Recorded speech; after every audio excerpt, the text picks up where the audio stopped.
हमारे साथ इस समय जुड़ रहे हैं भीम आर्मी के संस्थापक चंद्रशेखर, जो आज पीड़ित परिवार से मिले हैं। चंद्रशेखर, आपकी उनसे मुलाकात हुई और इसके बाद केजरीवाल का भी अब ट्वीट आया है दिल्ली के मुख्यमंत्री का कि वो परिवार से मिलने जाएंगे और इस लड़ाई में, न्याय की लड़ाई में परिवार को हर संभव मदद करेंगे। अब के पहले आपको लगा कि ये जो मामला हुआ उसके बाद परिवार को कोई मदद मिली कहीं से? क्योंकि पहले जो मामले भी दर्ज किए गए थे वो दूसरी धाराओं में मामले दर्ज हुए थे और SC/ST कमीशन से बैठक जब हुई उसके बाद ही तमाम गंभीर एक्ट्स के तहत मामले दर्ज हुए हैं।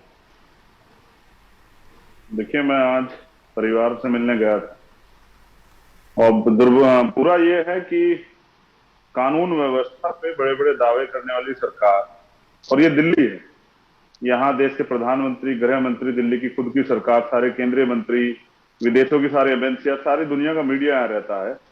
उस क्षेत्र में ये पहली घटना नहीं, तीसरी घटना। उसके बाद उन पे गंभीर काम नहीं किया गया। लगातार कल परसों ये रात में घटना घटी है। उस माँ पे क्या बीत रही होगी? जो जब मैं मिला उनसे तो रोक पड़ी, चिल्ला पड़ी कि मेरी बच्ची मुझे लौटा दो। कहाँ से लौटा देंगे हम लोग? उस माँ पे क्या बीती होगी जिसने अपनी बच्ची को 9 महीने पेट में पालकर, उसको उसके जरा पैर मिले से रात, वो उनसे लिपट के चिंघा रो रही थी, मुझसे कह रही कि वापस ला दो, उनको फांसी चढ़ा दो। तो बड़ा इस बात का भी वो है कि अगर पुलिस अपना काम जिम्मेदारी से नहीं करेगी तो ऐसी घटनाएं बढ़ जाएंगी। बढ़ेंगी तो कल इसकी जद में कौन से, किस जाति धर्म की बेटी, किसका खून आ जाएगा ये भी नहीं पता ना। कौन इस आंधी में, इस हैवानियत में मर चला जाएगा हमारे बीच से। उस बच्ची के अगर समय पे कार्रवाई होती तो मुझे लगता है कि ये सब चीजें ना होती। आज हम सब लोग इसलिए जाना पड़ा, वहां धरना चल रहा है क्योंकि आरोपी पे कार्रवाई नहीं हुई। और प्रथम फेज में तो वो जो ऑफेंस लगाने थे वो भी नहीं लगाए गए।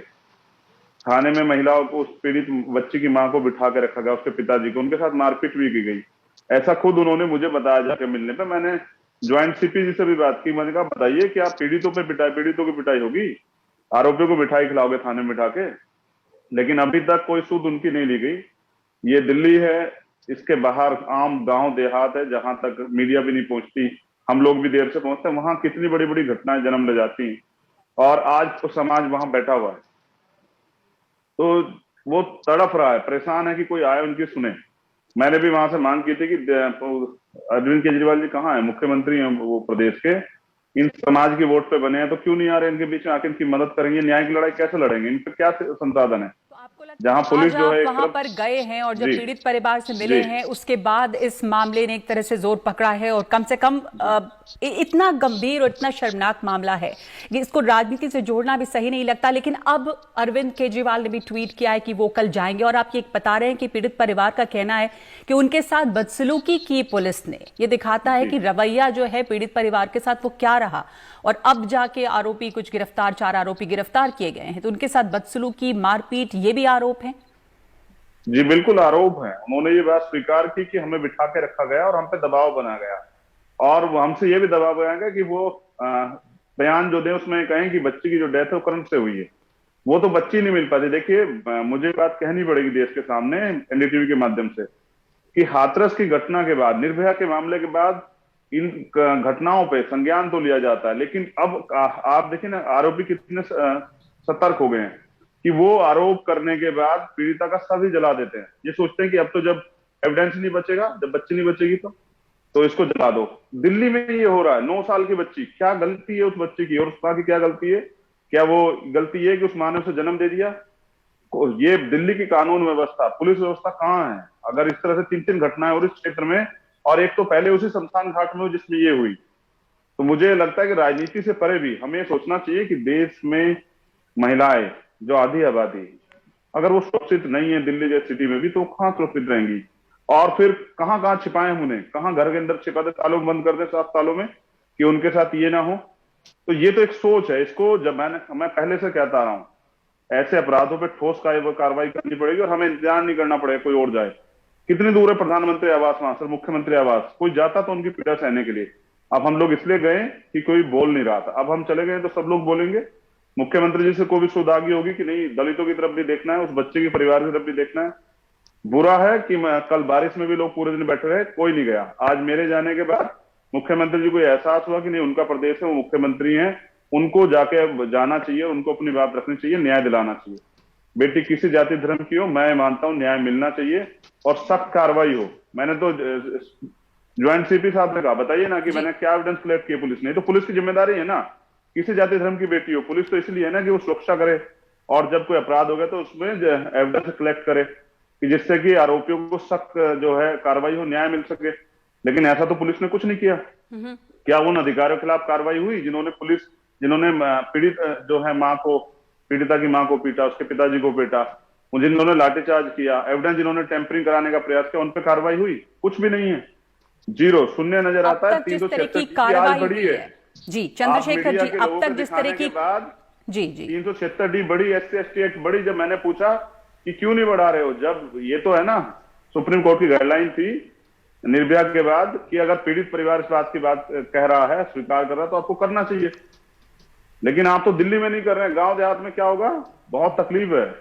अभी सब लोग बैठे हुए हैं, हम लोग, मैं यही हूं दिल्ली में, दोबारा बैठेंगे, लगातार बैठे रहेंगे जब तक मांग पूरी नहीं होती। आप क्या जी कह रही थी, मैं सुनना जी चाह रहा हूं। जी, मैं ये जानना चाह रही हूं, आपने बताया जैसा कि दिल्ली में जिस तरह का सलूक उनके साथ हुआ है, पुलिस ने जी पहले तो निर्भया मामले के बाद भी जो गाइडलाइंस थी, लग रहा है कि उसको माना नहीं, पीड़ित परिवार को एक तरह से जो आरोप है कि हरासमेंट हुआ है, उनके साथ बदसलूकी हुई, और इन तमाम चीजों के बाद में वहां पर लोग अब धरने पे कल भी बैठे रहे, कोई मिलने नहीं गया। जो धरने पर लोग बैठे हैं, अब तक जो कार्रवाई की अब पुलिस ने कि 4 लोग गिरफ्तार हुए हैं, उसमें पुरोहित भी हैं, वो जी क्या लगता है कि इस मामले में अब कार्रवाई जो हुई, लग रहा है कि कार्रवाई होगी, संतुष्ट हैं लोग? मांगे सख्त कार्रवाई की जो आप कर रहे हैं, सबूत भी मिटाए गए हैं, सख्त कार्रवाई, वहां पर जो लोग बैठे धरने पर, वो धरना कब तक बना रहेगा और क्या मांग वहां पर लोग और कर रहे हैं? देखिए, जब मैं परिवार से मिला तब वो बोलने की स्थिति में नहीं, टूट चुका है परिवार। उनको लगता था कि मित्र पुलिस, दिल्ली की पुलिस और तमाम तरह के सिस्टम जो है उनको न्याय दिलाएगा। लेकिन जब उन्होंने देखा सिस्टम उनके खिलाफ है, सिस्टम उनको और धमका रहा, डरा रहा है, पैसों के ऑफर दे रहा है, कुछ लोगों ने ऑफर भी दिए, कुछ लोगों ने धमकियां दी, तो उनका विश्वास टूट गया। फिर उनका उनका एक संदेश जो है, वहां की यूनिट भीम आर्मी के पास गया, उन्होंने मुझे बुला के कहा कि भैया ऐसे ऐसे मामला हो। कल वो बारिश में बैठे हुए थे, फिर मैंने कहा कि चलो मैं आता हूं। तो जब मैं गया, अब उनकी मांग ये है कि इस क्षेत्र में लगातार तीसरी घटना है, पहली घटना नहीं। दूसरा, वो 9 साल की बच्ची थी, पूरा जो है पूरा प्रयास किया गया कि उस सब का कोई हिस्सा ना मिले। जो तमाम तरह से वहां शराब और सब चीजें बरामद हुई हैं, जो आरोपी थे उनके पास से शराब और तमाम तरह की चिकन वगैरह वो लोग खा रहे थे, नशे में थे, ये चीजें बरामद हुई हैं। अब परिवार की मांग ये है कि इस घटना की ठोस जांच होनी चाहिए। वो तो सीबीआई CID जांच की बात कर रहे थे, लेकिन मैं चाहता हूं CBI जांच भी हो सकती है, या उसके अलावा दिल्ली पुलिस भी अच्छी जांच करे। जब भाई सारी एजेंसियां है ना हमारे पास, हमें कहीं जाना थोड़ा ही, किसी दूसरे स्टेट से लेनी है या गवर्नमेंट से लेनी है, यहाँ पे सारी एजेंसियां है, उसकी ठोस जांच हो, जो आरोपी हैं और आरोपी के जो सहयोगी उन पर कार्रवाई हो, फास्ट ट्रैक कोर्ट में मुकदमा चले, और परिवार को जो है सुरक्षा जो है प्रबंध कराया जाए। SC/ST आयोग में मैंने बात की है, वहां ज्वाइंट CP से मैं लगातार यही पूछा था कि FIR कॉपी दीजिए ना, क्या क्या ऑफेंस लगाए आपने। तो उन्होंने कहा कि हम लगा रहे हैं। मैंने कहा परसों से अब तक नहीं लगाया, 24 घंटे हो गए हैं, आपको तो कोर्ट में चार्जशीट ये पेश करनी थी, FIR कॉपी। तो ये दिल्ली है सर। मैंने कहा ये तो देखिए ना, दिल्ली है, यहाँ क्या बदनामी करवा रहे हो। मैंने कहा ये पुलिस की खुद की ड्यूटी बनती है ये, कि वो एविडेंस को जो है कलेक्ट करें, एविडेंस टेम्परिंग करने वाले कार्रवाई करें, पीड़ित बच्ची के परिवार को जो है उनको सुरक्षा का माहौल दिलाएं, और उनको सड़कों पर बैठने के बजाय उनको बचा रोके कि आप चिंता मत कीजिए, हम विश्वास दिलाते हैं। लेकिन आप तो विश्वास खो चुके हैं। अगर आपका पे विश्वास होता फिर पूरा सड़क पे क्यों बैठता। जी और अगर दिल्ली की सरकार और यह सेंटर की सरकार जिनके अंडरटेकिंग पुलिस है वो का प्रयास करते, बीजेपी के यहाँ तो कितने मिनिस्टर रहते हैं, कितने MP हैं, कितने विधायक, कोई नहीं गया। तो परिवार यहाँ के मुझे कहना पड़ता है कि देखिए जाति बहुत बड़ी चीज है। तो बच्चे की जाति देख के मुझे लग रहा है कि लोग जा रहे हैं कि भाई देखो किस जाति के, अच्छा ठीक है, हमको फायदा है नुकसान है तो जाओ, और नहीं फायदा नुकसान तो मत जाओ, बाद में चुपचाप बैठ जाएंगे। ऐसा नहीं, हम हाथरस की तरह लड़ेंगे इसको भी। और मैंने तो प्रयास किया, हम हमारी 25 वकीलों की यूनिट भी वहां गई थी, सुप्रीम कोर्ट और high court, Delhi high court की और दिल्ली कोर्ट की। हमने कहा है कि सारा मुकदमा हम लोग अपने लड़ेंगे बिना किसी खर्चे के, और हम इसको अंतिम दौर तक लेके जाएंगे जी हाथरस की तरह, निर्भया की तरह अंतिम दौर तक ले जाएंगे, और सख्त से सख्त सजा इन लोगों को मिले, जिससे किसी दूसरी बहन बेटी के साथ ऐसा ना हो। डर ये भी तो है ना, यहाँ सब लोग परिवार रहते हैं, जी किसी और बच्चे के साथ ऐसा हो जाए, अपराध बढ़ेगा, कम थोड़ा ही हो जाएगा जब अपराध पे कार्रवाई नहीं होगी। तो उस क्षेत्र में तो पहले से हो जानी चाहिए थी, लेकिन हुई नहीं, तो क्योंकि लगता है कि नहीं करनी नहीं है। क्योंकि एक दूसरे के ऊपर टीका टिप्पणी करने का मौका मिल जाएगा लोग। जी हाँ, जी हाँ। तो आप कह रहे हैं कि ये मांग है कि कम से कम ये किया जाए, ठोस कार्रवाई हो आरोपियों के खिलाफ। इसके अलावा जो बड़ी बात है कि पीड़ित परिवार को डराया धमकाया ना जाए और उन्हें सुरक्षा दी जाए, वो सुरक्षित माहौल उनको मिले, तो ये बहुत ज्यादा जरूरी है। और आप कह रहे हैं कि आप निर्णायक मोड़ तक इस लड़ाई को ले जाएंगे। बहुत बहुत धन्यवाद। अकेली बेटी थी वो जी, वो अकेली बेटी थी। उस परिवार कहाँ से लाएंगे बच्ची वो? बिल्कुल। उसकी मां मुझसे कह रही थी बच्ची कहाँ ला दो। मैं पूछना चाहता हूँ प्रधानमंत्री जी से, मुख्यमंत्री जी से कि कहाँ से लाके देंगे बेटी हमको? आपके पास कोई तरीका हो तो आप बता दो मुख्यमंत्री जी, प्रधानमंत्री जी।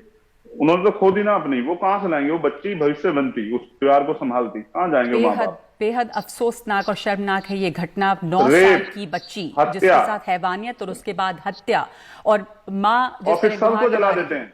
जी हाँ, फिर सबको जला देते हैं और फिर परिवार को पीटते हैं, परिवार को डराते हैं। अरे ये भारत है, यहाँ महिलाओं को देवी का दर्जा दिया जाता है, उनकी पूजा होती है। बिल्कुल। तो ये कौन महिला है, कौन बच्चा है जिनके साथ ऐसा हो रहा है? इस तरह का असुरक्षित माहौल बना रहेगा तो किस तरह से, जब राजधानी में ये हाल है, तो एक बड़ा सवाल खड़ा करता है। बहुत बहुत शुक्रिया आपका चंद्रशेखर, हमसे बात करने के लिए, हमें समय देने के लिए। हमारे साथ मौजूद हैं गीता भट्ट, राजनीतिक विश्लेषक।